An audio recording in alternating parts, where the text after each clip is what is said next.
absolute best. Yeah, they had us the first half. I'm not going to lie. Oh, could be Wayne. I think I got my swagger back. Oh. I love it, baby. Them orange britches. Something about them orange britches. Tennessee wins. By Tennessee, Jawan Jennings. Jennings makes the catch. Ball hit high in the air into right field. Going back is Sayre. And Tennessee can say hello, win column. A grand slam in the bottom of the ninth. You can't draw it up any better. We just won a basketball game, and we're very happy right now. McGrath for the win. He got it. If you don't like college football and you watch this one, I'm not sure what your problem is.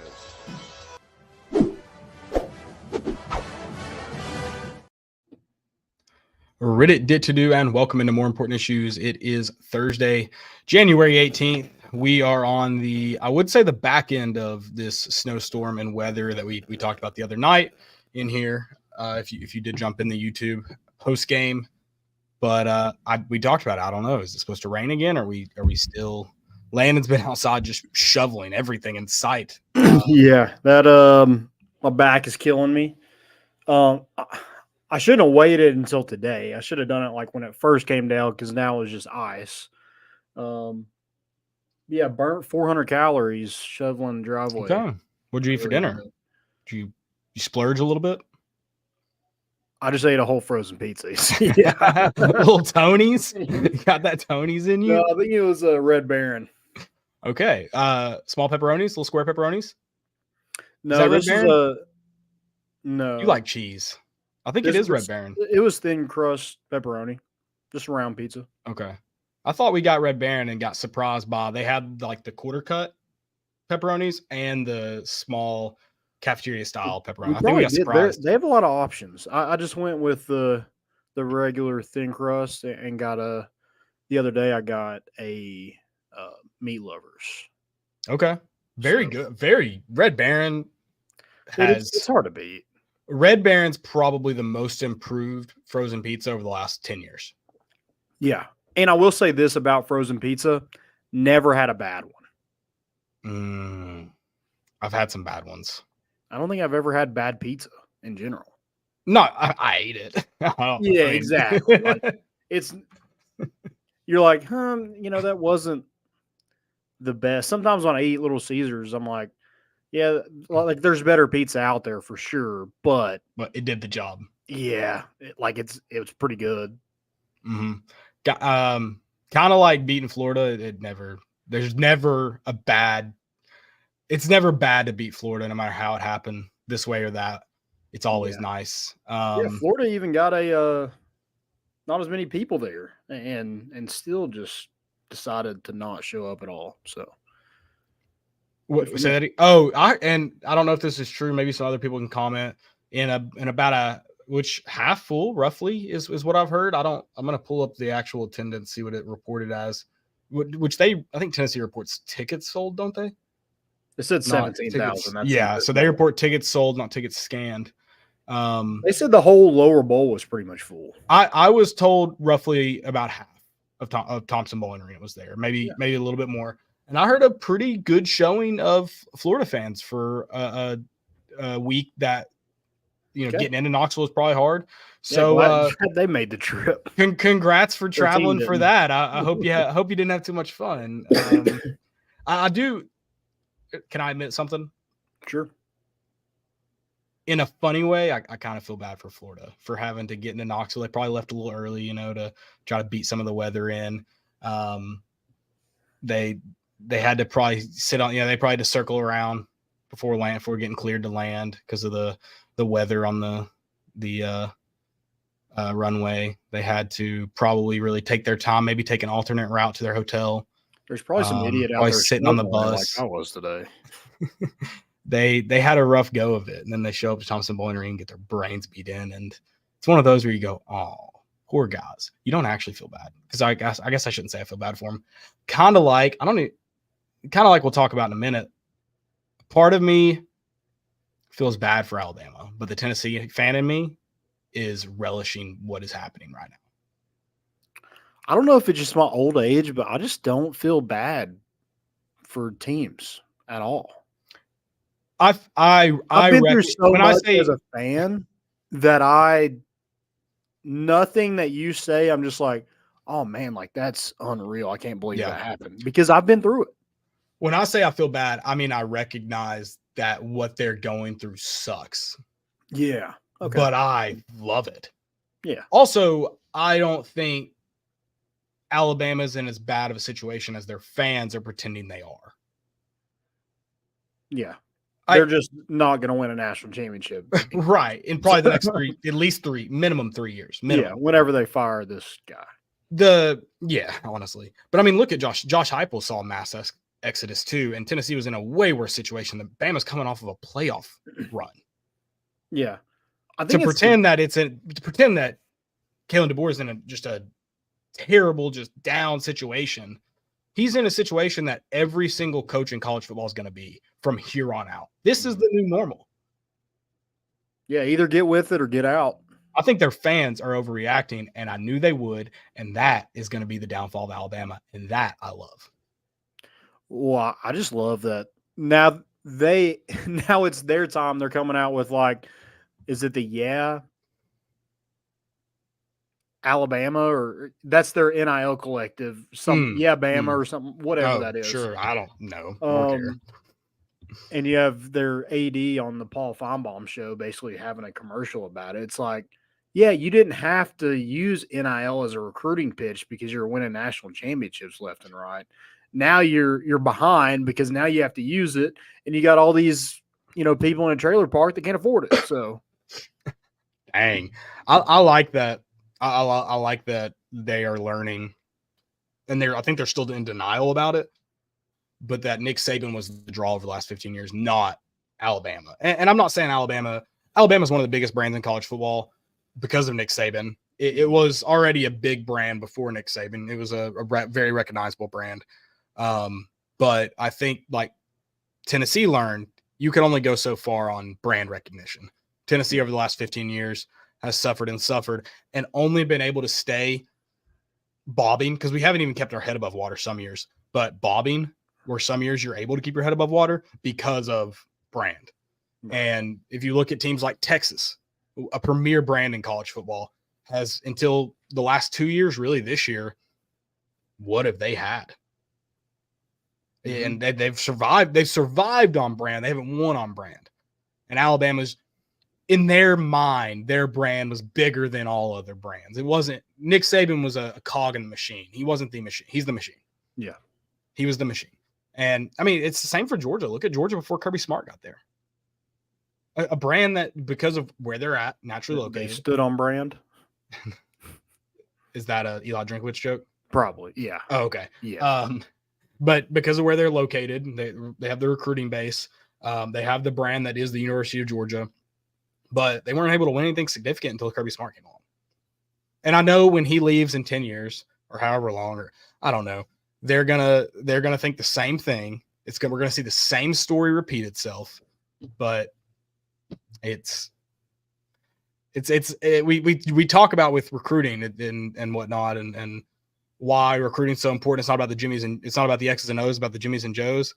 The same kind of applies to your coaching staff and in the school they're at. Like, the school is important. The X's and O's are important. But at the end of the day, it's about the guys running the show. It's about the guys running the plays. It is. Like, it's that simple. Yeah, and you have to have that fit. Whereas, like, Kirby fit in because he went to Georgia. Like, you have to – it has to, like, all work out. You can't be just this fantastic coach and if it doesn't, wrong time, wrong place, that's a Nate Oates joke. But, I mean, that happens in college athletics with college coaches. I mean, Jimbo Fisher – was really good at Florida State, and everybody thought he was going to lead Texas A&M to the promised land and fell straight on his face. I think that's a good example too of where, yes, you're right. We've talked about that a lot, how same with players too, especially we see that with the transfer portal where, and I'm not saying this isn't for everybody. Some coaches just aren't good. Some players just aren't good, but you see in a lot of areas, it's about fit. And so it is about quote unquote brand. It is about that school. And then it's also about, can that coach be successful at that school? And it's a lot of fit. And we've discussed that before, how an OC or DC or a head coach or a quarterback or whatever, that just wasn't the fit for them. It's not even always that the school or the coaching staff or the system necessarily misuse them or misrepresented them. It just wasn't the fit for whatever reason. And you see it all the time. You see it in the NFL where guys are wildly successful in place. They get a big contract. They go get paid. Good for them, but it doesn't work out for whatever reason. It's fit is just as important as who the player, the coach is. Yeah, that's what's so head scratching about Kalen DeBoer at Alabama. It just doesn't seem like it fits. It doesn't, and I think. But one thing I will say that and maybe because he went to the national championship, I'm thinking of this wrong. But for me, he felt like probably the quietest big hire. And maybe that's why it doesn't seem like a good fit. There's all these names that got thrown out that were big names in college football or had been at Alabama and they saw them as the coach in waiting.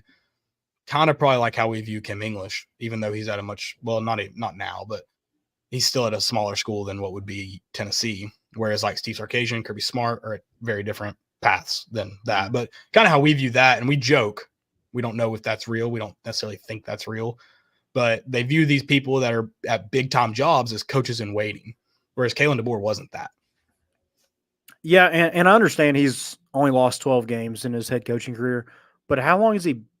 He's young. He's been like a head coach for like 4 years. But I think he has won, 104 games? Yeah, so he's at Fresno State, and then he was at some smaller school, but Fresno State and Washington. But he wasn't at those schools for very long. So, I mean, in a way, maybe it works out kind of like a Josh Heupel, just seemed to fit and work out at Tennessee. But, I mean, with the mass exodus that you've seen so far with Caleb Downs, Caden Proctor, Isaiah Bond, I mean, those are huge losses. And so I just don't know if your players aren't seeing a fit. Is that telling? Because those are cornerstones of your program. I mean, those Caden Proctor and Caleb Downs, freshman All-American. If they the were transfer be in your portal program for 2 more years at least. I think it should raise some. I think we just skipped over basketball, but that's fine. We'll go back to it. We got into it. I think for me, viewing outside in and maybe trying to take an approach as I would if I was an Alabama fan. It would be one of those things where it's you put it on notice that it's happening, but wait until something, I guess, really like waiting to see how the season progresses before you red flag it, because the transfer portal is nothing like it. Like I said, this is just going to be how it is for every single new coach in college football at every program. They get free transfers. They're going to go through the process again. They had other coaches. They may have never even met or talked or been recruited by Kalen DeBoer or whoever the new coach is. Whereas they had relationships with other coaches in the SEC prior to Nick Saban leaving or whatever school they're at. And so I think with the new wave of college football, this is just going to be the normal, that whether those players leave or not, and it looks like they are. And I think that, again, should be put on notice and raise some eyebrows, but they're all going to explore. Yeah, see how much you're worth. I mean, yeah, especially, I mean, NIL, which you've got, of all people, Walter Nolan throwing out the check your contracts, read your contracts, people. And I just say of all people, just because that seems like someone who he would have known where his money's coming from. He would have known when that money hit the account, because he's chased a bag everywhere he went. And hey, know your worth. But it's just funny coming from him. And then I think I think we need to start asking, if Cutter's really supporting Texas A&M, why are their checks bouncing? What's going on? Like, I mean, that they're part of what happened with the FIFA World Cup. Did all those checks cash? I think we have questions to ask. Yeah, I mean, I guess that's the whole thing with NIL. Like, who is really out there to make sure that these promises are being made? Did Florida ever get in trouble for the situation with I'm blanking on his name, Arizona State? He ended up going to Arizona State, or I think he did. Quarterback. Jaden Rashada. With the promised money that apparently didn't come through. Who knows? Yeah. Because I mean, it could realistically be anybody just being like, "Hey, I got this NIL deal at Florida. You should call them." Right. And I mean, I think like, Florida yeah, State, we can do that. And then, like, who is there to like make sure that goes through? Well, I think Florida State's going through that right now too. And I think a few years ago, I don't know if Miami actually promised players specific stuff and didn't follow through, but Miami was at least guilty of publicly saying, "Hey, this is what we're doing," and they didn't do that. Or people representing Miami said, "This is what our NIL is going to do," and it didn't do that. And that's another thing too, is you're seeing a lot of public NIL talk that has zero factual, and I'm not saying it's not true, but there's no way to prove it's true. Yeah. For example, Nico has an $8 million price tag attached to him. No one, we've talked to some people involved in NIL at UT. No one will confirm it. No one will deny it, but no one will confirm it. That's interesting, I think. And then if you go look on On3's NIL valuations, everyone's talked about how they don't make sense. So NIL is it's almost abstract? top secret, abstract. It's so strange right now that no one can get a real handle on it. No one knows the deals being done. Bryce Young, Nick Saban got on stage at SC Media Day, said Bryce Young's making 7 figures this year from NIL. He posted about Cash App a few times on his Instagram. Where is his 7 figures coming from? Yeah. Who's paying that deal? And Dr. Pepper. I mean, probably the freaking playoff at this point. Yeah. So I don't know. It's very, very interesting. Everyone's upset with NIL. That was tweeted about a lot today with Bama being so upset about it. Now it's raised everyone's frustrations with it. And I agree. You had Tennessee posting about $200 million in revenue. That is revenue, by the way. If we need a lesson on revenue, profit, and expenses. But regardless, you see Tennessee making a lot of money. That is, at the end of the day. Yeah, Danny White, you're welcome. Because of fans, whether it's from TV deals or not, that is because people are watching, people are attending, people are buying apparel. $200 million revenue, and then you're asked to give more money to NIL where no one knows what is being paid out, who's getting what, how much is going where. NIL is just a weird place, and to me, my question's still kind of from the beginning. You have these collectives going, just trust us. We'll get people on campus. Give us $5, $25 a month. It's just weird. It's a weird space. It's a weird time to be a college football fan. It's a fun time to be a college football fan, but it's because there's always content going around. There's always a news story. There's always something a rumor. Yeah, something always is going on with it. I mean, you could literally do probably every single day. You could do a 30 for 30 on college football alone. Just pick a Twitter account. Yeah. Go on it. Day. I mean, for instance, you have Alabama fans who love the portal. And now they're in full meltdown because of the portal. And they love that Nick Saban could go raid the portal. And now it's we've got to get a hold on the portal. We've got to fix this. And a little hypocritical. And just how out of touch. I don't know how to touch you have to be. I don't know if they really followed what happened in the portal and why it came about. It's essentially the same way it came about with NIL. It's about players' rights as athletes and as amateurs, because they're amateurs, right? And their rights as amateurs. So if you think there's going to be anything fixed about the portal, buddy, have I got a story for you? It will not. In fact, it'll get, quote unquote, in your world and probably everybody else's world worse. Because I agree with you that there's got to be a way to, but I don't think they can until they get out of the amateurism of it. But there's got to be a way to restrict movement to a certain time period or amounts of time. But I don't know how they could do that with keeping the amateur tag on these athletes. Yeah. I think before you do that, you have to have some sort of revenue share, some sort of making them quote unquote employees, because the structure they have now, I think their hands are tied on in the transfer portal. I think they're just, the NCAA's got to eat it. And that's on the NCAA. That's not on the players. That's kind of what I'm thinking is EA Sports is able to kind of get this figured out and just kind of give them a lump sum of money. I forget what that number is, but to be in the game, and you can opt out to be in it or not. And if you are in it, you get this amount of money. I mean, I don't know why it wasn't like, I understand NIL is bigger than, Bryce Young shouldn't get the same pay as a walk-on at Tennessee. I get that. But I feel like that's where it should have started, and we just kind of let it go, and it's turned into this big green monster that no one knows how to capture.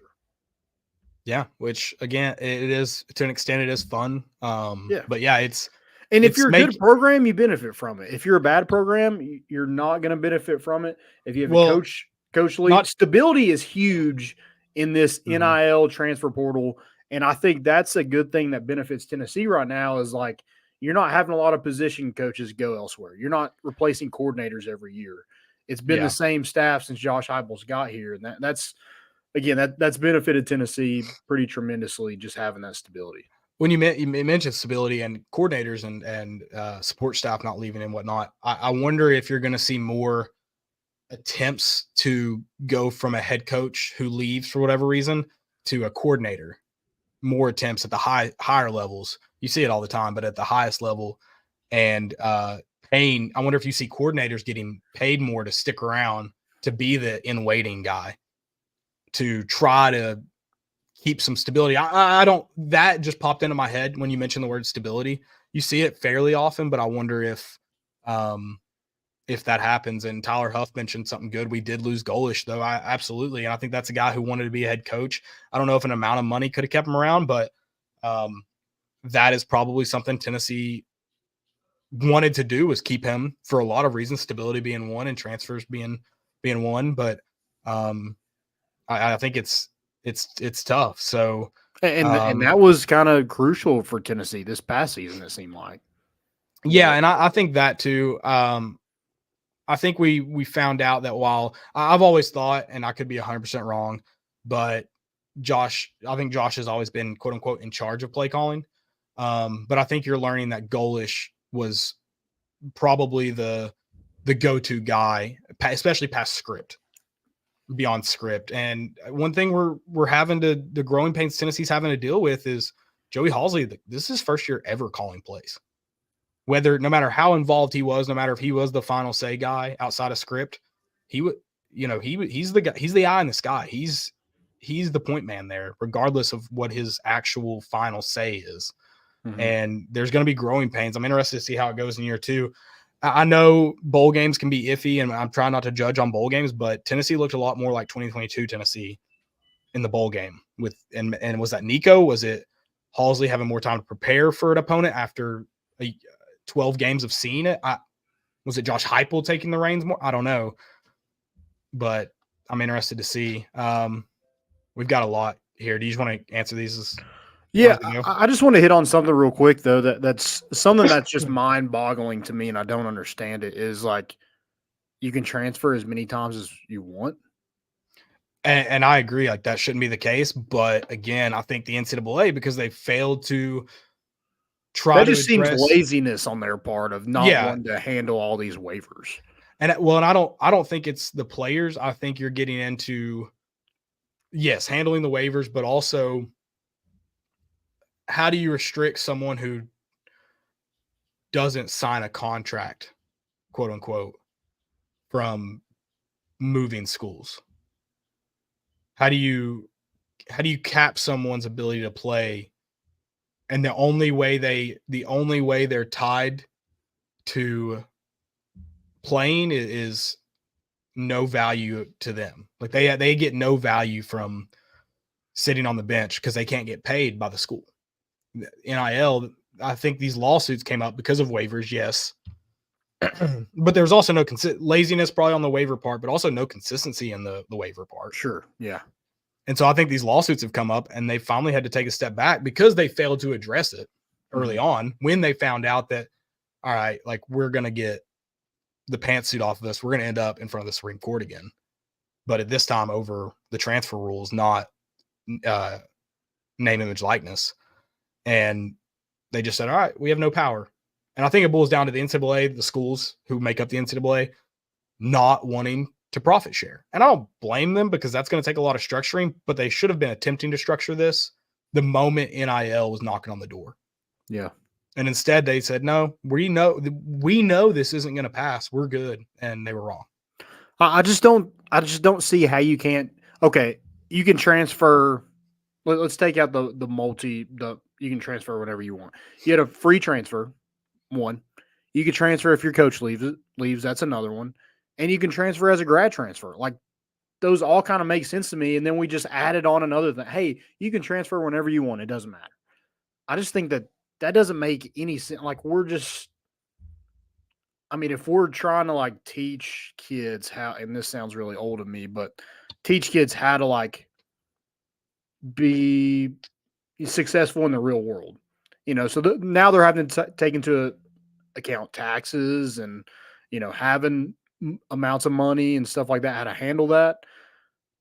But we're basically saying like, hey, your job history, you can jump jobs and it's fine. But I think that is the argument though, is that you and I are free to go to as many jobs as we want in a month, 6 month, year, 4-year span. Will it hurt us down the line? It could. It may not. It may. But I also think that you're seeing that the really talented guys that transfer 4 times, they find landing spots. The guys that don't really play that try to transfer 4 times, they end up somewhere they don't necessarily want to be. Well, the one that sticks out to me is the Gerald Mincey thing. He goes from Florida to Tennessee. Okay, East rivals, that's something. And then they open up where you can transfer whenever you want, and he jumps to Kentucky. He was planning on coming back. He jumps to Kentucky, another East rival. So, next year, is he going to go to South Carolina? I don't know. No, don't get Shane Beamer any ideas. But, I think that's Gerald Mincey is a good example of a pretty talented guy. I'm sure when he left Tennessee, he probably thought his worth was more than Kentucky. He probably wanted to be at a team that competed for a national championship, I'm sure, in his mind. And where his talent actually is a team, and not that Kentucky's just abysmal, but it's at a Kentucky, not a Georgia, not a Alabama. He was on Twitter today. He put the date on there. Yeah, we all know when the date is, buddy. And it gets into this about players and just you don't social media overall is just real negative anyways. So if you want to be positive, don't. I'm not saying fans are right for dogging you when you leave. Just don't tweet at them, in my opinion. But you can't post that, and then you can't post anything really and not expect Tennessee fans to do that. And I'm not saying it's right. I'm not saying it's wrong. But you also posting the date, you're getting in the mud with them at that point, and you got to expect it. So, and then if you get the same thing that, Henry Toto had that whole, business trip video at Alabama, and then they lose, it's thrown right back in your face. And, we're telling people don't tweet at players, and I don't think you should do that. But at the same time, you tweet that, you're making your bed, you lay in it. Yeah, I don't think you should, but I'm also not gonna protest it ever because number one, it's a losing battle. Number two, he's tweeting about it at this point. Yeah. So yeah, it's dumb all the way around. And yeah, I don't disagree with what I don't disagree that there should be some kind of transfer rule where there's not now. I don't know what the answer is. Yeah. I also think, and I just want to get to these because I think some of these, my answers lie in some of these. Real quick on John Clevenger. I don't understand how they can't delay the 30-day transfer rule after a coach leaves until the same standard portal trade time frames. It's not fair to a school to lose guys and not be able to replenish. I think the answer to that is I think the transfer portal should just at this point, if you're going to make that the case, the transfer portal, you can have the same close dates. And if guys want to stay in it, they can wait for situations like this to open up where coach leaves and now Alabama has the chance to go after those guys that are still in the portal after the close date, because I don't disagree with that. All right, let's put in Gerald Mincy since he was in the portal. Gerald Mincy enters the portal. He doesn't find any landing spot he's happy with when it closes. Instead of picking the best of the his favorite options, he says, I'm going to wait, see how the rest of it shakes out until the next portal season starts. Okay, then Nick Saban leaves. Now you have Alabama players leaving. Any school in the country is free to contact the Alabama players. Now Alabama staff's able to contact guys like Gerald Mincy, who decided to wait in the portal and stay if they want to. I think that would be, in my opinion, the answer to that. Because that would also add in Alabama and Washington and Arizona to the mix, and probably some others. Probably South Alabama, whose head coach left to be the DC. It would open up, because of the chain reaction. It's not like you just have one school that has free reign to these guys. You have several because of the chain reaction of coaches leaving. Yeah. I mean, and like, I guess that's kind of on the side of like, we're waiting too long. We need to hurry this transfer portal window up. But on the other side, like, there's an issue with tampering where a guy gets in the portal the next day. I mean, the next day he's on campus somewhere else. Yeah. I mean, Which Caleb Downs, we already know where he's going. Kirby Smart was hugging him up at the SEC championship. We already know he's going to Georgia. Don't even put out a graphic, Hayes Fossey. We don't need it. I think tampering occurs, but it is, talking to Billy Amick, like, it is pretty crazy how the moment your info hits the portal, there's guys on staffs whose entire job is to monitor that portal. Mm-hmm. And the moment his hit it, it's almost like there's automated messages going out to him. So yes, exactly. It is. Yes, I'm not naive. I know tampering is occurring, but I also think part of how fast things happen is just how on the ball some of these staffs are. Yeah. Because Tony Vitello would never tamper, right? Well, I mean, it was like Chase Dolander just kind of happened to pass by Frank Anderson. Right. Him and his staff are the cleanest I know. Right. So it happens, and I don't really think there's a way to. I mean, Mike Norvell just signs 5 Alabama transfers. They have tampering rules in the NFL, NBA, and it still happens. It's gonna happen. I don't know how you stop it in this day and age. It happens in high school football.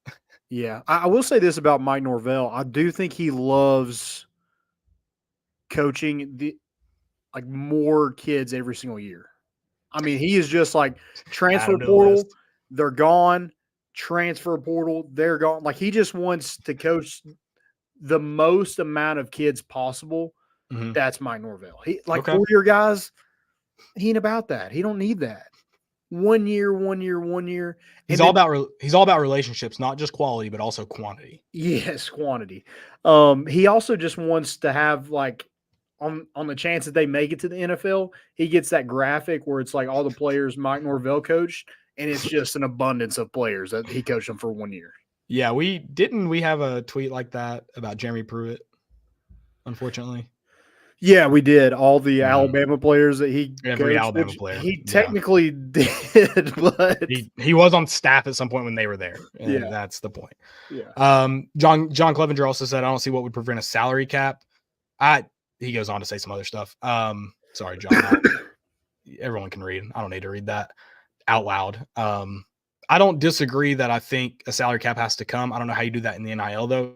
Back into schools deciding that there should be a pay scale. It also goes into my whole restructure the NCAA. I hate the structure of the NCAA. I think it makes some of these answers impossible. Power 5, group of 6. That's where you start. FCS is already separate. They can do their own thing. Group of 5 can do their own thing. Power 5 can do their own thing. The restructure needs to happen.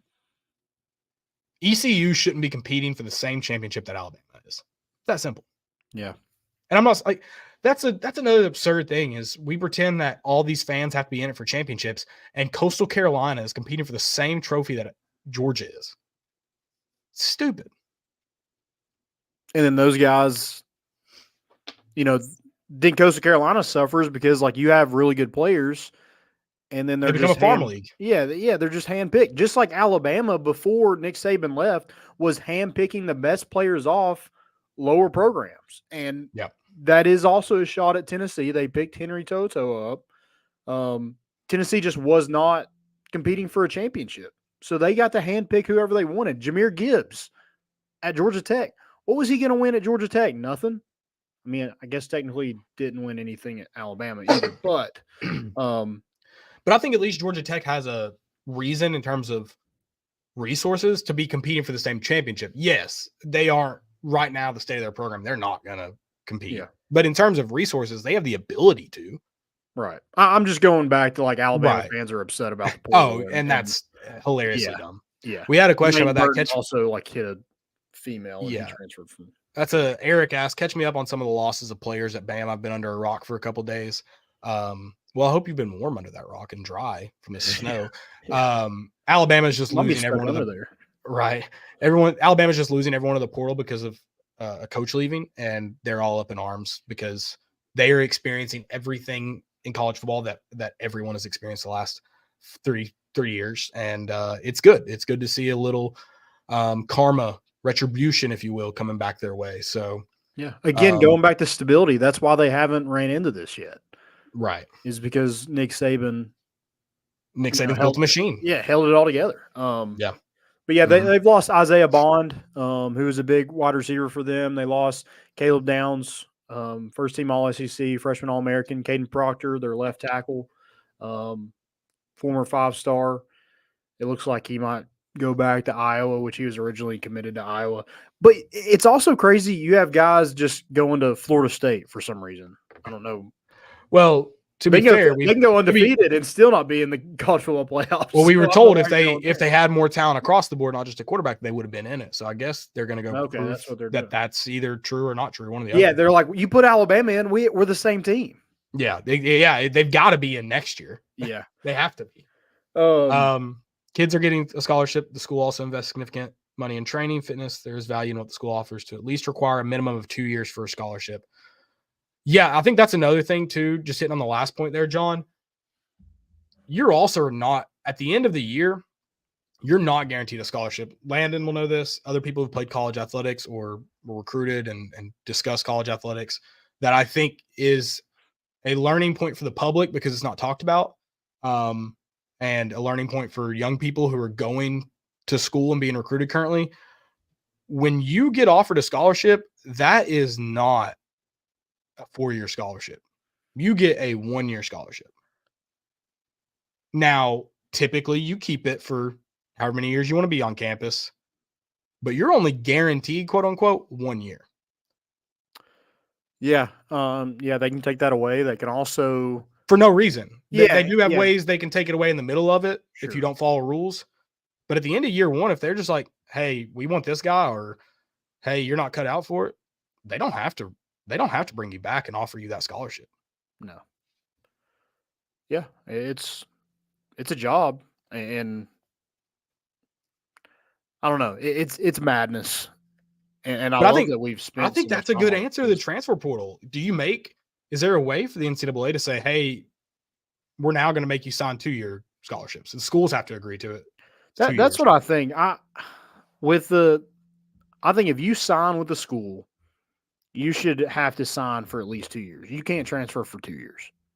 And I think there's exceptions to that are already in place. Any typical stuff, transferring home for loved ones that are ill, coaches leaving, things that are already in place. But yeah, I don't hate that if that is what it takes to end some of the your transfer madness process probably starts when these kids are 8th grade, freshmen in high school. For Lane Kiffin, when you're 12 and you have a YouTube video. Exactly. So, you have this long drawn out process to pick a school. You pick a school, sign there, you're there for a couple months, and then you're like, nope, that's not for me. I'm packing up and going somewhere else. I think they should have to stick it out at least 2 years. And I don't hate that at all. I think that's entirely fair, and I think that's a good way for the NCAA to address it. Again, going into the amateurism, I don't know how you do exactly, but it seems to me if the school, just to pull back up John's, when you sign that, they invest that money in training. They invest in your housing, your food, your school, which does have a dollar value to it. I'm not going to sit here and pretend it's the same as cash money, NIL stuff, but it does have a value. I think that's something that should be looked at, should be considered. Books, dude, let me tell you. Don't buy them new, kids. Buy them used. Yep. Yeah, I think that would be an interesting way to see if you try that approach, see what you could do with that.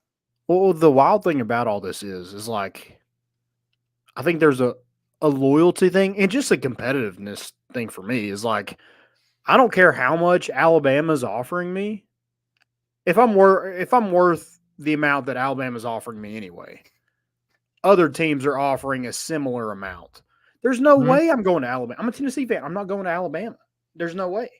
Yeah, but you have an Alabama defensive back enter the transfer portal, and where did he go? Auburn. Yeah, and I think that is the important thing. I mean, apparently Chris Davis was a huge Alabama fan. I think that's the important thing to remember, that these kids that go to school, they're not necessarily fans. They don't understand how to be like what is required of a Tennessee fan, an Alabama fan, an Auburn fan. It's just Georgia different. Fan. It is different from like the players that played back in '98. It's like those players hate every other team that they play. But I think if you also ask a lot of players, especially the ones that stuck around, that have been here for 3, 4, even guys like Hendon Hooker who come from the SEC or ACC, excuse me, I bet if you ask him, he probably has some hate. Probably not for every team, but I bet he has some hate for a team like Alabama. I don't know if it's Alabama specifically, but that I think it has changed a lot because, like you said, if you go to, I bet you polled 90% of that 98 team, probably more than 90%. Or if you polled that 98 team, 90% plus are going to say, yeah, I hate Alabama with every fiber of my being. I hate Florida. But I mean, let's not forget the guys in the locker room. Now we'll see where they go. But after the 2022 game, they all sang, don't give a damn. Mm-hmm. They sang with passion. So I think there is some of that hate there. It's definitely not the same as fans.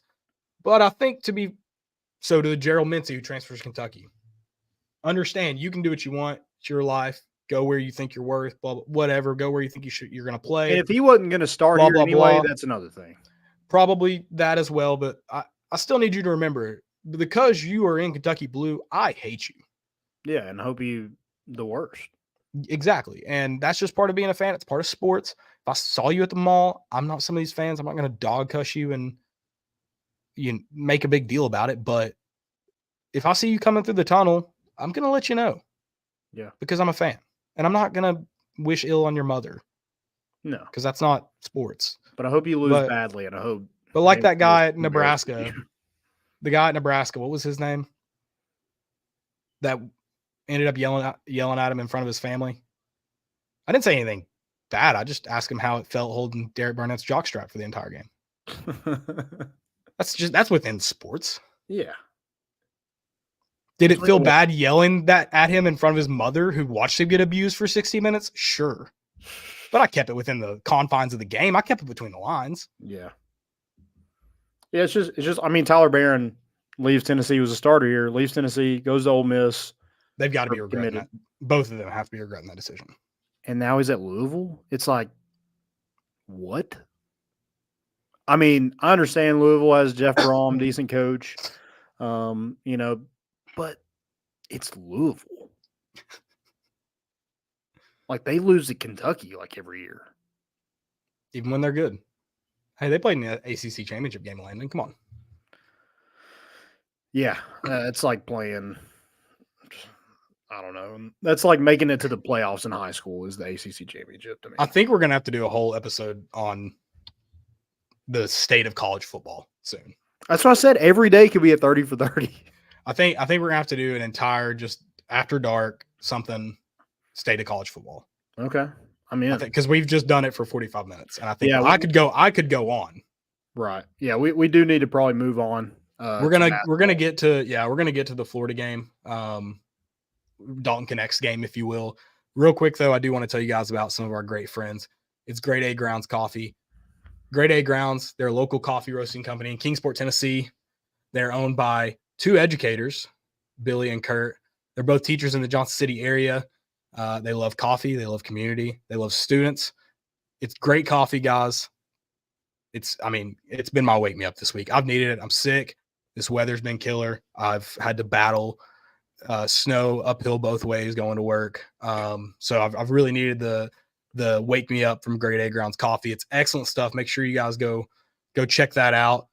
But there's another bonus when you buy Grade A Grounds coffee. They give back to local students, local communities. Every bag you buy, every purchase you make, 5% of those sales are going to a nonprofit organization that supports students all over the Tri-Cities area called Coalition for Kids. That money goes directly towards keeping a classroom at Coalition for Kids stocked with necessary supplies needed for students. Grade A Grounds supports community. More important issues here, we support community, so very easily aligned with their goals.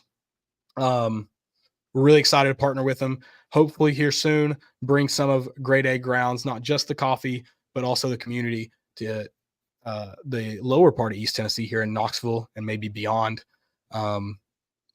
Another goal of Grade A Grounds is to allow students the opportunity to display their artistic talents. All of the labels on coffee bags are created by students. Another favorite part of mine, not just the coffee, you get to pick out what label you want. So it's fun to kind of click through, decide what you want on your coffee counter. I've picked out 2 of mine that are coming here soon. They list the name and the school to give them recognition, and it's a great opportunity to partner with schools and art teachers directly to have those creative labels. Grade A Grounds coffee, great people. Excited to partner with them. Make sure you guys go check them out. They're on Twitter, Facebook, Instagram. Make sure you get on their website. Go ahead and purchase some coffee. Right now is the time to think about it. You got to think about what coffee you're having in the morning, what creamer you're going to put in it, all that good stuff. Get it prepared. So go ahead and go buy it right now. Well, I'll wait. Do it. All right. It's too cold not to have coffee, even at just the warmth of your hands. I did do a iced coffee this morning just because it just seemed right for whatever. Makes no sense. Don't get me wrong. I don't understand it. Iced coffee sounded good. So I took You're some. half asleep, don't you? You don't make great decisions. No, I took I took some old brew, if you will. It was from yesterday, and which is really good. And you just pour it over ice, a little creamer, and it's like it's classic. Okay. I can't remember who told me to do that, but it's been very good. I'm glad I've started saving my coffee from previous mornings if I don't finish the whole pot. It's a great move. All right. Florida. We talked about it a little bit on G10 Break Lights. Make sure you guys tune in. Maybe coming to Twitter soon, right now on YouTube. So if you're not subscribed, subscribe right now. We'll wait for that too. Go subscribe to YouTube, turn on notifications, but almost every game / almost every game, we go live and discuss what has happened at whatever arena it took place at. This week It was Thompson-Boling Arena. About a half full one. I see the glasses half full, especially after a game like that. And I know Dalton Knecht had every Tennessee fan, at least me, wishing I had made the trek in the weather. I didn't get any tickets offered to me personally, but there were many floating about. I don't know if I could have made it there safely and back, but I think a car in the ditch would have been worth Dalton Knecht's 39 points. I'll say. Yeah. We can get that pulled out. No problem. Yeah, nothing. Dude, I've got triple. There's always a guy with a truck somewhere. Exactly. Dalton Knecht, I mean, he's just unreal. 103 points in the last 3 games. He just seems like he's on a different level than everybody else in the country right now. Mm-hmm. But this is going to be a big matchup on Saturday. I don't want to get too much into it, but 2 of the top scorers in the SEC face off, and Mark Sears and Dalton Knecht. I mean, I think we can get into whatever you want to get into, but and that's another thing. Make sure you follow along Florida because we don't want to just repeat ourselves every time we're on here. So make sure you're following along after games. I'll start posting those to the podcast as well. I need to do that. Okay. We'll make sure those get on the podcast stream so you can listen to them the next day on the way to work or something. But I mean, this is big game from Dalton Knecht. But I think another highlight, another focal point. It was a performance from Jonas Adu. He's still working to gain some consistency, night in, night out, being that performer, but he's putting more and more of these games together. Florida, they're not a bad team in the front, I always get them confused, in the front court, but they So it was a night you needed Jonas Adu, and he performed, and it took for Dalton Knecht to get those 39 points. He scored 2 early on. When did he start really racking them up? Because it wasn't like he just. It was the came out of last the gate. 7. He scored once with 17 minutes and scored the rest of in the last 7 minutes of the first half. I was about to say it took him a while to get going. Yeah, took him a while to get going. And who was the guy that did it, that kept Tennessee ahead until Dalton Knecht came around? It was Jonas Adu. Mm-hmm. Yeah, I mean, he's a threat, and he's not just like getting offensive. He is getting offensive rebounds. He had 5 of them the other night, but it's not just like cleaning up the glass. I mean, he's stepping out, shooting those mid-range jumpers. He's trying some from 3 too. Yeah, we've seen him hit some. Trying his luck, yeah. He's doing it like all kinds of ways. He's taking people off the bounce. He's back to the basket, does some post moves, gets to it. He's just doing it a lot of different ways, and he's so long and athletic that I think people just don't know really how to guard him. Like, yeah, I think it's a tough matchup.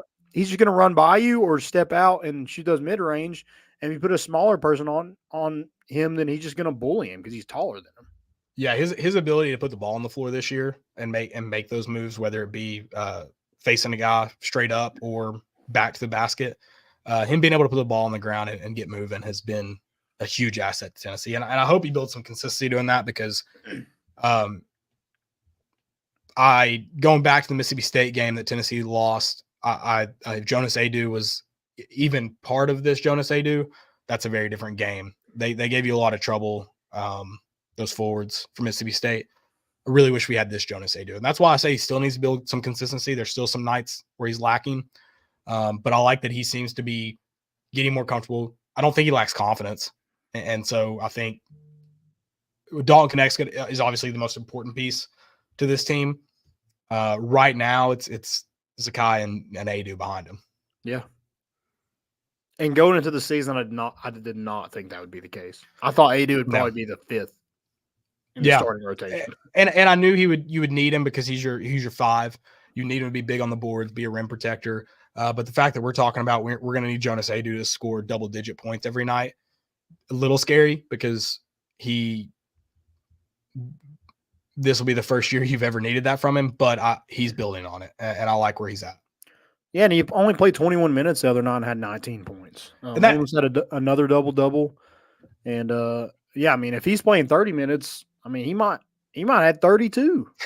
Yeah, and you'll need Tobe Awaka to be more impactful in the score sheet, but you also have a guy who – That's why 8 rebounds. He did – no, yeah, and Tobe Awaka is going to impact the game always as an athlete. Mm-hmm. But because you're going to have to spell Adu, he's going to need to be impactful in the score sheet.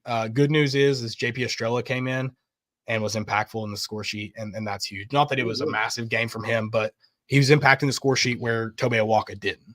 Yeah, he didn't look out of place. He didn't look like a guy who hasn't played in the past like 3 or 4 games. Right. Jemai looked good as well. Zakai, not a whole lot going on shooting-wise, was 100% from the field and racked up some assists. Had a couple of turnovers, but, I'm not really worried about a guy who dribbles the majority of the time having a few turnovers here and there. Right. So, bloody nose?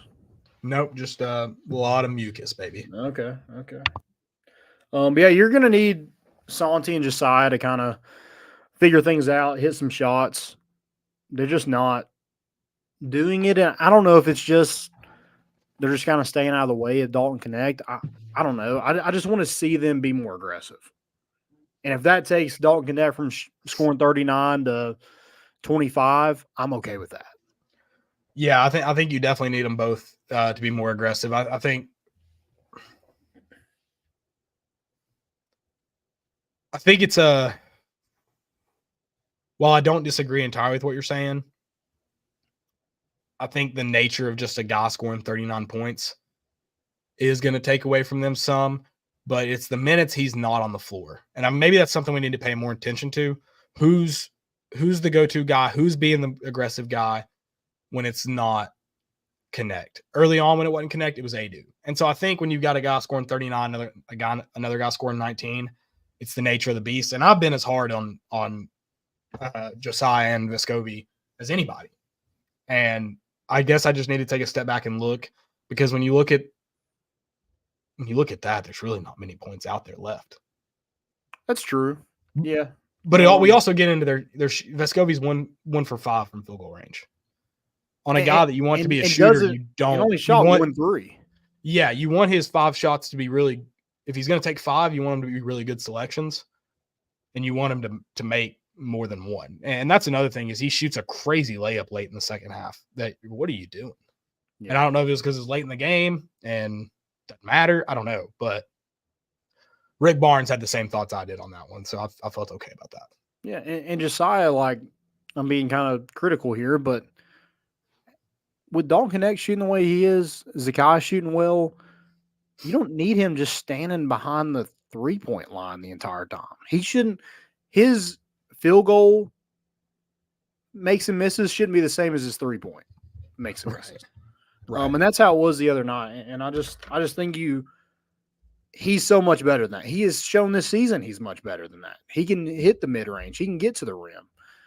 I just don't know why we're not seeing it. Now, I will say this. Tennessee moving the basketball the other night was fantastic. I mean, I don't think you could ask for better ball movement at times. But I just think Josiah Jordan-James, fifth-year guy, I want him to be more aggressive, because I don't think you're going to get 39 points from Dalton Knecht every night. That's just not realistic. Yeah, and I think another, if we want to kind of flash forward to Alabama, I think you'll need a big game from either Josiah or Vescovi. Not that I don't think Dalton Knecht will get his. I just don't know if he'll get his 39. He is going up against a really good player that they'll probably be matched up fairly often. I don't know how often, because there is some differences in them, but Mark Sears is going to create a problem for Tennessee. And I don't know who Alabama's best defensive player is. I don't know who they're going to look to go to Dalton Knecht. Size differences there with Mark Sears, so I don't know if it'll be him. But he's averaging a couple of steals per game. He can play defense, and so I don't know what that'll look like. But regardless, down the stretch, whether it's this game or the next or the next or the next, teams are going to key in more on Dalton Knecht. Not that Florida didn't. He was still able to get his. There's going to be games where he just doesn't. And that's where we got to look for Josiah and Vescovi to have a game, one of them. This is, I think Saturday, it's a mark. I think Alabama's typically a well-coached basketball team under Nate Oates. And this will be a game where you'll need one of them. No matter what kind of prick he is, he can't coach basketball. I like Buzz Williams as a basketball coach. I just wish he'd get off the floor.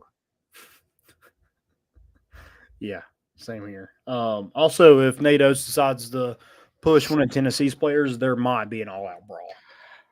I think this team's a little bit more calm than last year's team, but I'm talking about fans. I'm talking about they will annihilate Nate Oates. I don't disagree, but I also think this team maybe doesn't have the same fire as last year's team, but I think some of that fire exists, so maybe don't do that. I think if it's Zakai is swinging immediately. Oh, and Vescovi is a scrapper. Yeah. I don't know what his trigger is exactly, but the dude scraps. It wasn't talked about enough, but after we got beat by Vanderbilt last year and they stormed the court, Vescovi did go after a Vanderbilt fan. Like this poor pre-med student just got obliterated by a 6'1" Uruguayan. I don't know. Don't do that, Nate Oates. And my favorite part, so I knew we'd get to that. I didn't want to talk about it when we're talking about Bama. The funniest thing about that scrap, because everyone's like, he's in the huddle. He was in the huddle. There was a referee right there to break it up.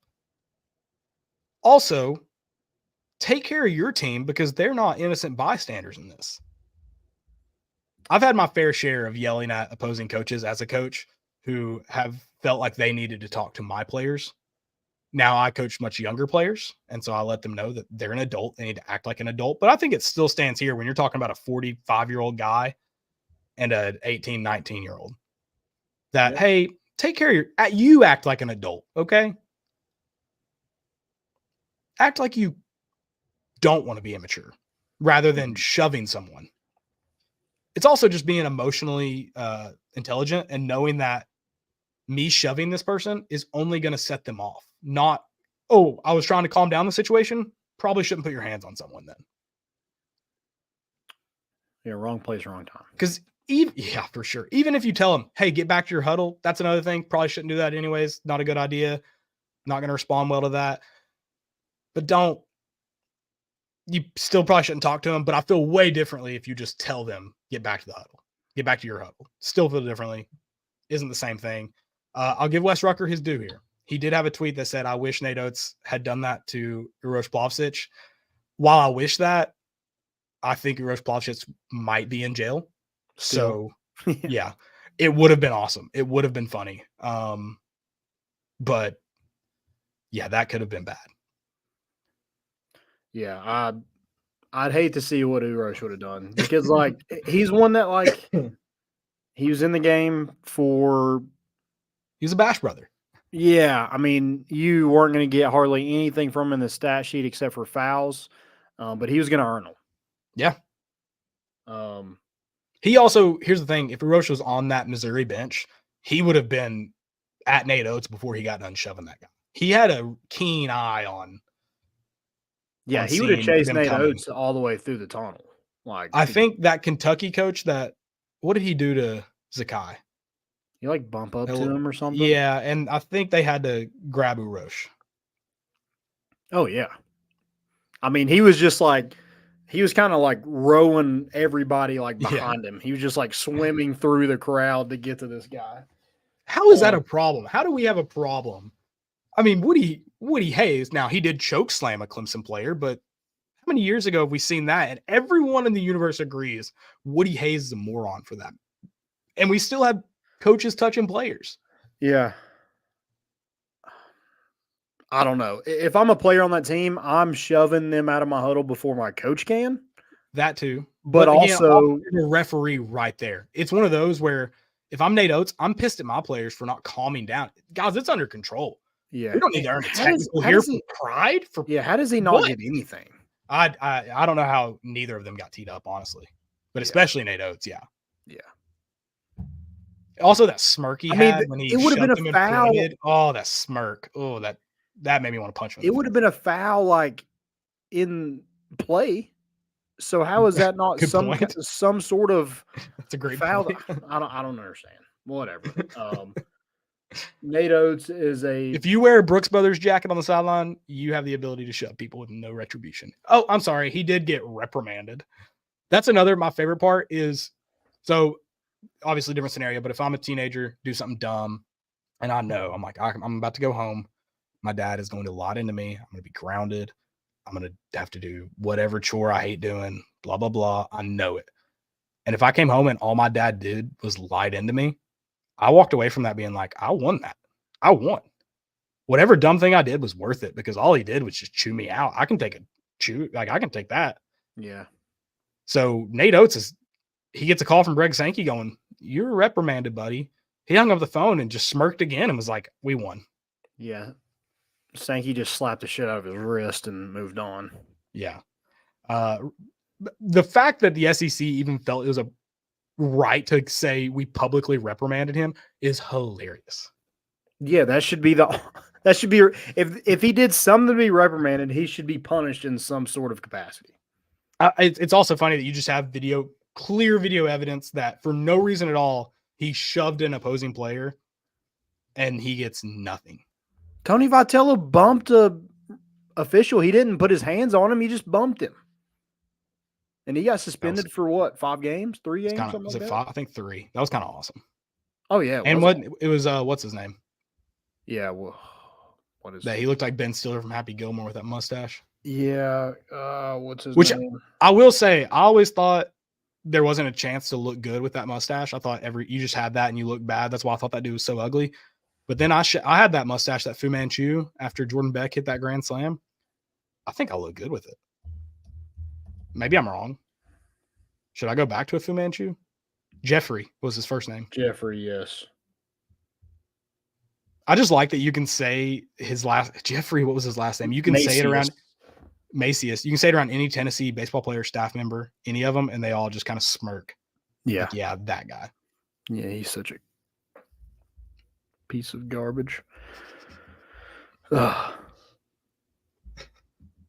But yeah, it should be a good game on Saturday. Yeah, sorry. I kind of went away from that. But, yeah, you have an Alabama team who's I think playing... Rylan Griffin would be the one who tries to defend Dalton Knecht. I think it'll be a team effort. I don't think they're going... Oh, yeah.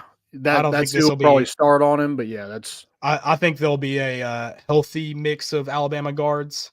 I don't disagree with you looking at size-wise. Mark Sears and Zakai, that's going to be a battle. Yeah, and I think that's another reason Mark Sears goes to Dalton Knecht at some point. I think they're going to have to give him a physical break from the running. Yeah, he's going to have to follow Zakai. Yeah. I think this is a good matchup for Tennessee because Alabama has always been live by the three, die by the three. And Tennessee has been able to keep teams from shooting the three at will. Now they go in spurts where teams just can't seem to miss, like North Carolina. Florida did it a couple times. But I think teams get so exhausted, following the ball around, following Zakai around, trying to defend or think of how to defend Dalton Knecht. They're just physically exhausted by the time, like midway through the second half, and they're done. Yeah. Another thing I think Tennessee needs to try to get, so Rylan Griffin's going to be probably the guy that guards him most of the game. I think they need to try to get Mark Sears to Dalton Knecht. I know he doesn't get a lot of foul calls for him, but I think that's the best way to get Mark Sears in foul trouble. A guy who averages almost 20 points a game is put a big guy that's tough to handle on him and try to get him in foul trouble. Yeah. Which Tennessee's, I don't know why. They're really bad at attacking guys.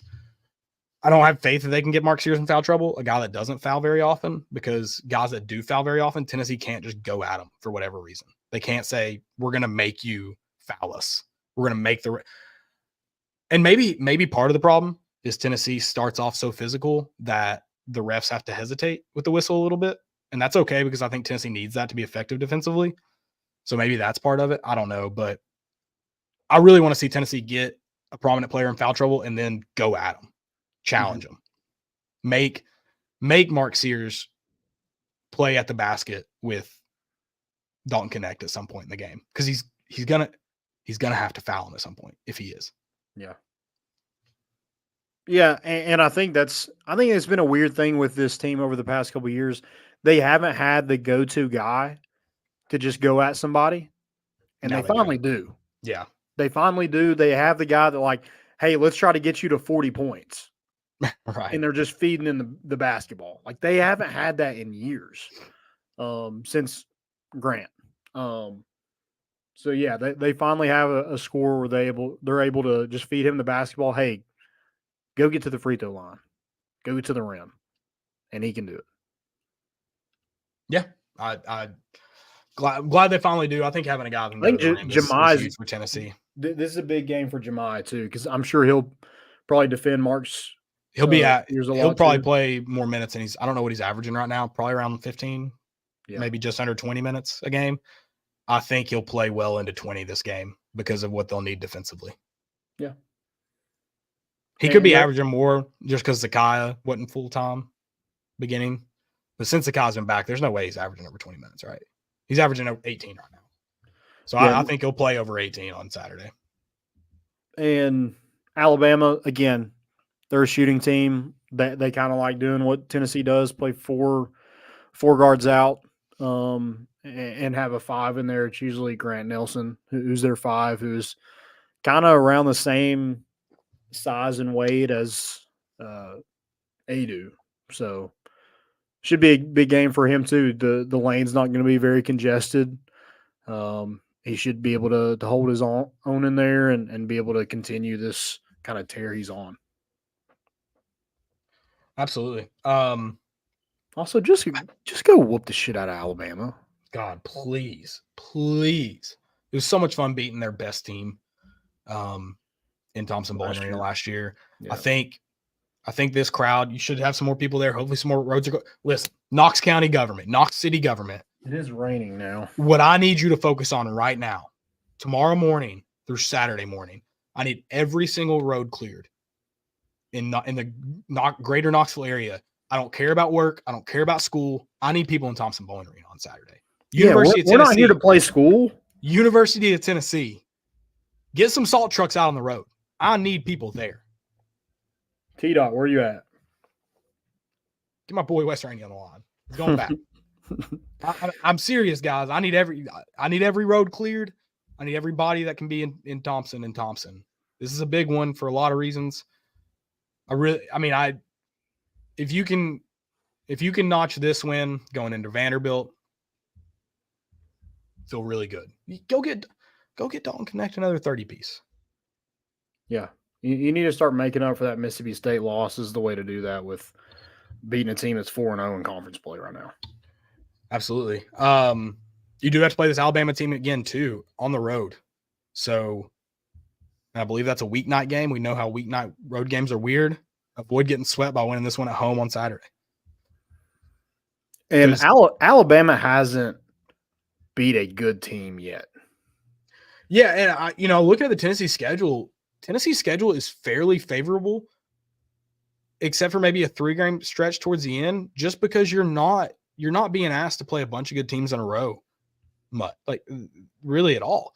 This is probably one of your tougher 2 stretches was Florida, Alabama. You just embarrassed, pants down to Florida team. Yeah, that's decent. You play Kentucky, sandwich between South Carolina and LSU.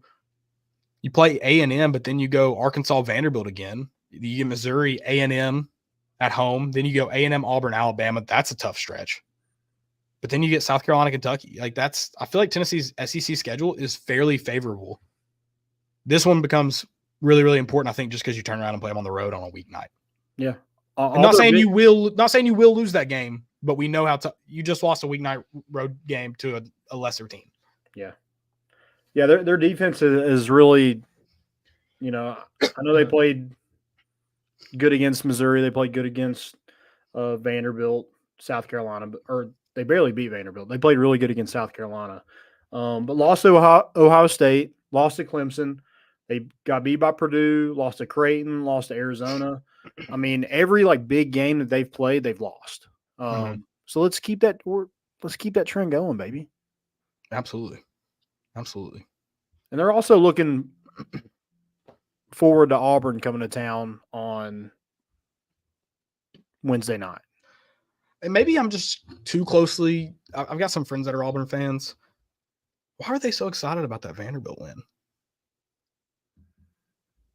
Are they? Am I just too close to it? Am I judging too harshly? I mean, Vanderbilt's horrible. That's what I'm saying. I don't get it. Yeah, I don't – I mean, I think they're excited because they have a really good team. That's fair. But other than – I mean, you can't brag about beating that Vanderbilt team, and that Vanderbilt team's horrible. No, they're atrocious. And but props to them because they're in my parlay, so I appreciate it. There you go. It did look like mostly Auburn fans in the gymnasium too. Yeah. Right? Aren't they the auditorium? Auditorium. Yeah. At what point does a gymnasium grow? Thompson-Boling Arena, I don't think you could classify as a gymnasium, but isn't a gym where basketball and volleyball are played? So technically speaking, is it a gymnasium? Or do you graduate from a gymnasium to a arena at some point? How does that work? I think a gymnasium has 4 walls, multi-use. So, but Thompson-Boling Arena is multi-use. Oh, that's true. I forgot volleyball plays there. Just since we are a tangent show, I don't feel like we've had a really good. There's probably not class. Do you have to be able to have classes in there for it to be a gymnasium? Gymnasium, the Oxford definition, a room or building equipped for gymnastics, games, and other physical exercise. I think Thompson-Boling Arena is a gymnasium. Okay. So let's do this. So I guess that's what I'm asking. Can an arena also be a gymnasium, or is it exclusively an arena? Yeah, I think they can probably be the same. Now, auditorium is totally different. Okay. And that's what Vanderbilt is, right? I believe, aren't they? Isn't it the auditorium? Joe, will you look up the name of their arena real quick? Or auditorium, excuse me. I think it's Memorial Auditorium. A gymnasium, gym for short, is normally located inside a school and used for basketball and PE classes. So I guess maybe it has to be. I don't know. I don't know if it can be one of the same. I don't know if they're synonyms or not. We should just start calling the smallest gymnasiums It is arenas. Historic Memorial Gymnasium. Oh, it's a gymnasium. Okay. Yeah. Okay. It should be an auditorium. They have a stage. Yeah, I thought that was the whole thing. I thought it was like unique, and that gymnasium isn't unique. Every high school in the country has a gymnasium.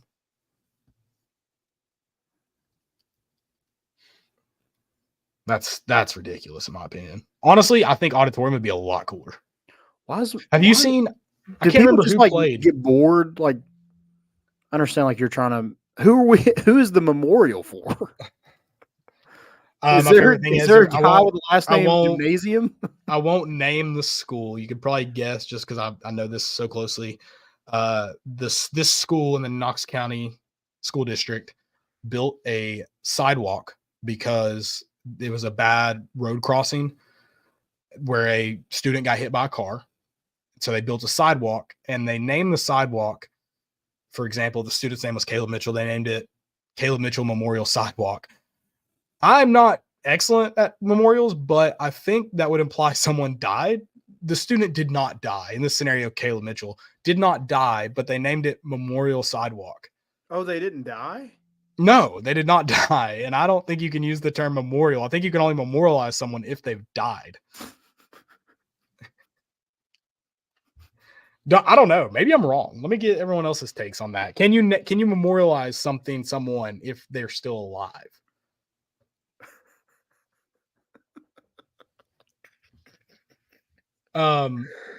Just imagine, like, everybody's like, yeah, we're having a ceremony to, rename the sidewalk. Brother, I was shocked when then they named it that, and I was like, did they die? The person standing right there, it's like, what? I was so confused. Name it after them. Cool. Name it Caleb Mitchell Sidewalk, whatever. But when they said that, I had to go back and look.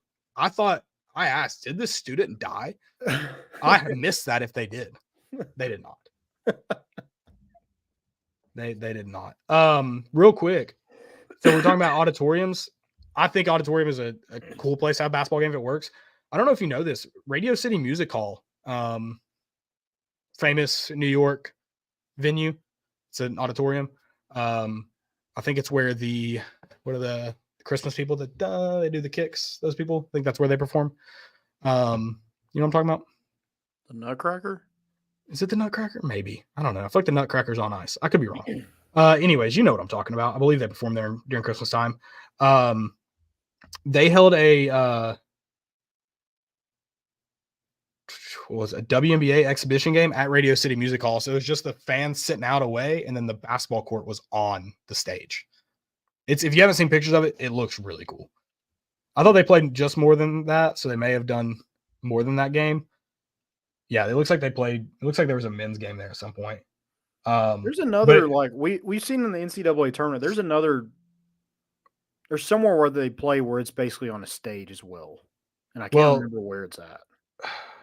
Joe, if I send you this, because I looked it up on my Mac. It's a lot to use this laptop. It's confusing. I'm sorry. If I send this to you, Joe, can you upload it and just show a picture of it? This is a men's game at Radio City Music Hall.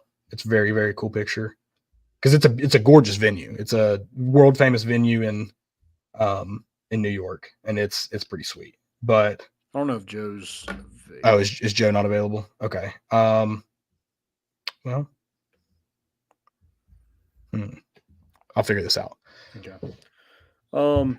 Yeah, big game on Saturday. Doing an orange out. I think that's cool. I wish I was going so I could wear what I'd be wearing. Oh yeah, I know. And I've got the Jordan. I got it. Someone give me a ticket. I've got orange Jordans to wear. Jordan 1s. They look awesome. Yeah, it should be fun. I love the fact that Tennessee tweeted out like a seating chart and just did that is orange. I love that. Yeah. I will argue, I think every Tennessee game should be an orange out. That's just me. I'm guilty of wearing white pretty often though. So I can't get mad at people who wear white to games. Yeah. I just have some white stuff that looks good. What do you want me to do about it? I think I wear white more to like, I guess, baseball games. Probably wear For me, white. it's when I wear polos because a lot of my polos are white just because I can wear it with more stuff, I guess, is the way to. Yeah. Orange Out should be a lot of fun. Should be rocking. I had something else. Oh, Lance Hurt, transfer portal. Oh, Got a crystal ball today for Tennessee, and everybody's kind of thinking it's done. Just got to kind of make the official announcement. We'll see, but it seems like Tennessee is being predicted to land Lance Hurd. So losing Gerald Mincey, I think that you're okay with that. You keep Dane Davis, who was there for depth. He announced he's staying today. And then you land Lance Hurd, who is a former 5-star, played a lot for LSU this past season, and has 3 years of eligibility left at that tackle spot. So a place where you want to land, a high-profile guy, and if you're able to do that with multi-years of eligibility, it's you hit the lottery on that one. Yeah, absolutely. So I guess So when's the transfer portal reopen? I don't know that stuff. I think you have to enroll by Monday. Okay. For this to be like a what's that? First semester, whatever. Yeah. So. Gotcha. Well, we can. Yeah. Hopefully, we get some good news here in the next couple of days with Lance Hurd, because that would be a big, pun intended, land for Tennessee. Well, I mean, if we want to get Joey on something, I think a way to check that would be to go to the student portal, and if he's on there, we at least know there's a really good chance he's coming, because he'd probably already be listed as a student then if he was coming. That doesn't mean he is coming, but if he was. Okay. So Joey, if you're available, can we look at that? We can. I'm just saying. I just Googled it real quick to get to it, and I just couldn't find it that quick. So type in having me staring at this. Yeah. Type in his name, or just he may, if he has a different first name, it may just be the last name. You may have to go by last name, but I don't know. Real quick, here's this. These pictures are blurry as crap because I just had to download them real quick. But you Google it yourself, but there's a good idea of what it looked like at Radio City Music Hall. Okay. Yeah, that's where they do the college football awards sometimes. I don't know if they do them every year. There's a picture from the stage looking backwards. Like, that's a cool venue for basketball. Sure, not every game. You don't want to do that all the time, but like a one-off, kind of like Battle of Bristol. Cool stuff. All right, where are we at now? I don't think he's in here. That's fine. We don't have to do it right now. See him in there. I do have a good friend to tell you about real quick. Roback. Go check out roback.com. 20% off your first purchase. Q-zips, polos, hoodies, joggers, pants, shorts. Just great quality wear. They also have some women's wear for you ladies out there who want to get on this Roback train. Go get it right now. 20% off your first purchase. Promo code More Important Issues. Go do it right now, actually. Yep. We're going to wait until every last one of you all have bought something from Roback before we continue. So, all right. Some questions just real quick. We'll kind of fly through these just name one former or current Vol that you'd pick to be on your team in a snowball fight. Joe Milton. What? Okay. Say what you want about him as a quarterback. I'm throwing snowballs. That dude's gonna look like Buddy the Elf out there. A lot of people said that, and I don't know if you get better than that. I think I got one. Okay. It's Drew Beam. He played quarterback in high school. Okay. He's accurate. Throws a lot of strikes. I wasn't thinking baseball, but if we're thinking baseball, Drew Beam's fair, but you have to go with the volunteer fireman. as well. Like that has to be in I consideration. think accuracy matters. I don't disagree, but just assuming that we have 10 inches of snow like this, you can pack it well, you can make them fast. I feel like he's going to have a lot of chances. I mean, it's going to murder somebody. Right. Ben It's gonna Joyce is hurt. not allowed to be in a snowball fight. I also don't think he It should necessarily be has to illegal. hit someone. I think if you feel one buzz by you, you turn, but you run. Oh, you're out. Yeah. Yeah. So if we're going baseball, I think both of those are good choices. But I think I'm gonna. You could have Drew Beam if we're going draft, and I'll take Ben Joyce. Okay. He is a big body though. That's got to be something you consider. Yeah, I was thinking Joe Milton's going to be like an easy target for people. Yeah. To hit, probably. I'm gonna take Drew Beam's pretty tall too. I'm gonna take the gritty guy. I'm going Xander Seacrest on my team. Okay, Did you see that touchdown in the snow he had? You can't buy that kind of grit. that's true. Blake Burke looked good too. Blake Burke's an athlete for sure. And then I love that I Blake. feel like Burke his talent's threw that- being wasted on first. He's an Yeah. athlete. I mean, he just threw a touchdown to somebody wide open, and then Drew Beam threw an absolute dot. He did, but we got borderline arena football rules. He almost threw him into the outfield wall. Yeah, yeah. If that was in right field, I mean that person's tumbling over into the bullpen. There's no way they asked Tony Vitello for permission to do that. They You don't think so? You don't think? No, they just asked for forgiveness after. Okay. There's no way. Yeah, I did hit the send button on the he let the boys play tweet. I think that was a soft point from Tony Vitello. He remembered his days growing up in St. Louis in the snow. And he said, you got to play football in this stuff. Like, you can't not. Yeah. He's like, I think he did it, Landon. I don't think you're giving him enough credit. I think he did.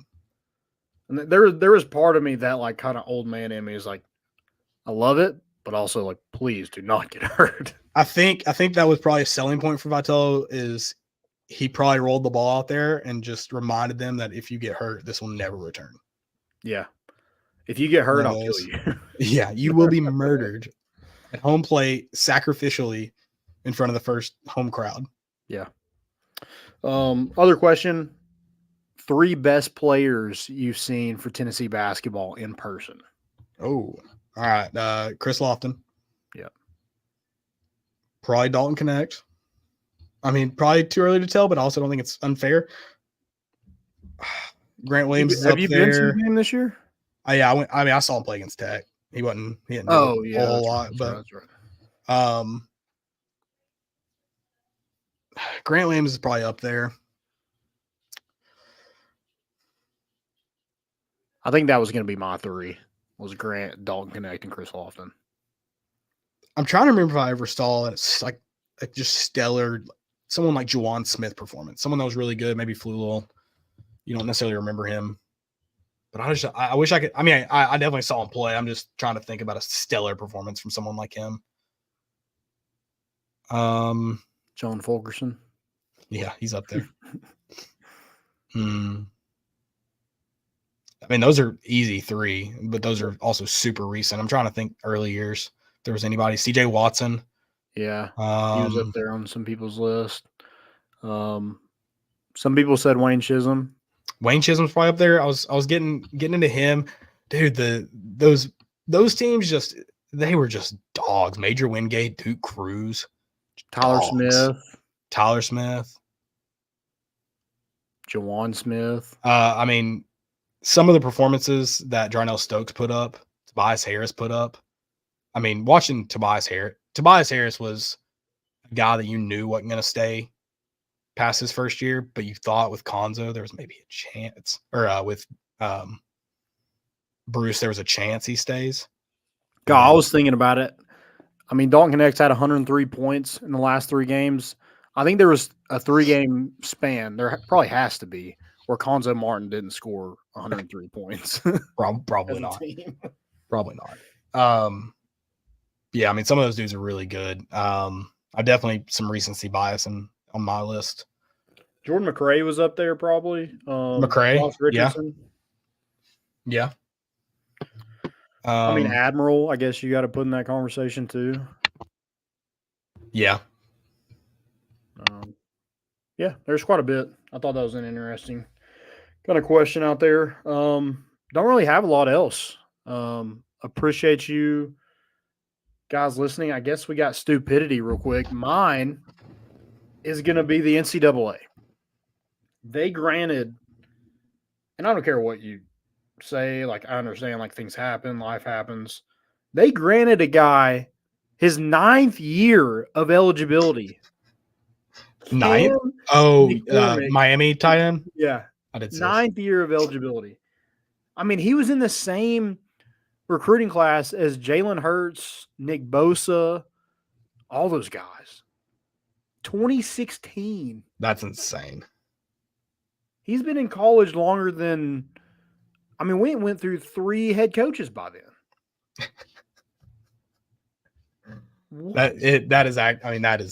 That's wild.